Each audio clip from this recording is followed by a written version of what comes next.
సాధారణంగా మీరు పడుకునే ముందు మీ ఫోన్లో ఇంటర్నెట్ను ఉపయోగిస్తుంటే దాని డేటా ఆఫ్ చేసి నిద్రపోండి. ప్రతిరోజు ఇలా చేయండి. కానీ ఇంట్లో వైఫై రూటర్ ఎల్లప్పుడూ ఆన్లో ఉంటుంది.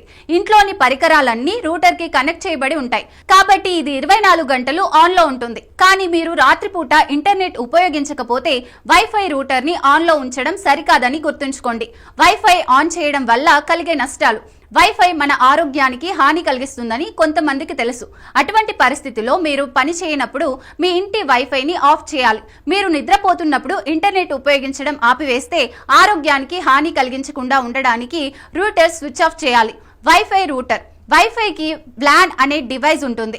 ఇది ఇంటర్నెట్, ల్యాప్టాప్లు, కంప్యూటర్లు, ఫోన్ల వంటి వైర్లెస్ కమ్యూనికేషన్ పరికరాలకు లింక్ చేసే కనీసం ఒక యాంటెనాను కలిగి ఉన్న వైర్లెస్ నెట్వర్క్. వైఫై నెట్వర్క్లు విద్యుత్ అయస్కాంత ఫ్రీక్వెన్సీకి హాని కలిగిస్తాయి. నిపుణులు తెలిపిన వివరాల ప్రకారం వైఫై రూటర్లు అనేక రకాల రేడియేషన్ తరంగాలను విడుదల చేస్తాయి.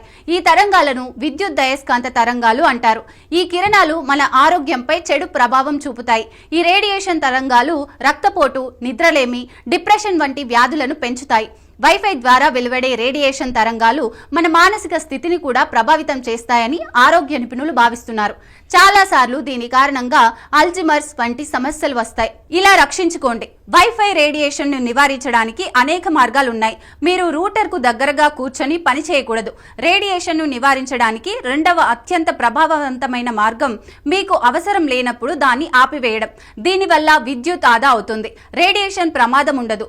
Isabella Gordon, sleep science coach, sleep society సహా వ్యవస్థాపకురాలు రాత్రిపూట మీ వైఫైని ఆఫ్ చేయమని సూచిస్తున్నారు. మొదటి ప్రయోజనం ఏమిటంటే మంచి నిద్ర చాలా ముఖ్యమైనది. రెండవది మీ కనెక్షన్ ని సురక్షితంగా ఉంచడానికి, హ్యాకింగ్ ప్రమాదాన్ని తగ్గించడానికి రాత్రిపూట వైఫైని నిలిపివేయడం మంచిది.